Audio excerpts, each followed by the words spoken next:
It is one of the hot topics here in Hampton Roads, fixing our transportation problems. Governor McDonnell came here today to sell his plan to improve roads and rails. And 10 on your side's Andy Fox caught up with him at the Newport News shipyard. Andy?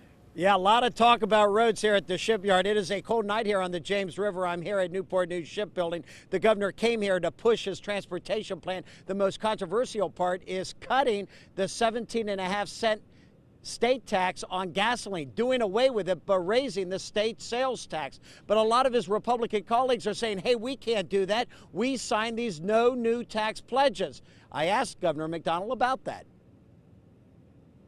Providing the long-term resources for transportation infrastructure around the state, we haven't gotten the job done. Have not gotten the job done in transportation. Governor Bob McDonnell blames Republicans and Democrats alike for failing to seize the day on transportation. After 22 years of Richmond, McDonnell says this is the year.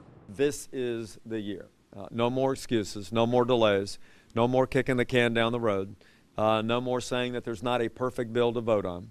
McDonnell says we must address the transportation issue once and for all because it is destroying Hampton Roads' quality of life. If we can't move goods to market quickly, if we can't move people to and from their jobs, then we're not going to see businesses grow. And it's about that simple.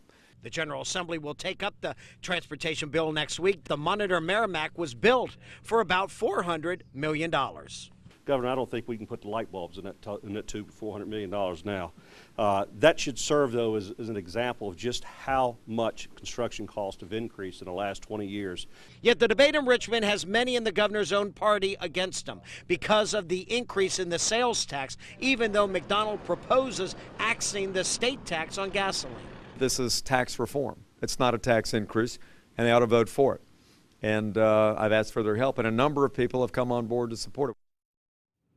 Yeah, that's what Governor McDonnell is saying. It was also pointed, very important statistic, on CNBC, the business network. Virginia was rated the best state to do business. Now they're number 3. They have fallen because Virginia has failed to take care of the transportation problems. He brought that up, and there's a new poll out that shows by a 2-to-1 margin that Virginians support the transportation plan that Governor McDonnell is pushing, and it is taken up next week in the General Assembly. In Newport News, Andy Fox, 10 on your side.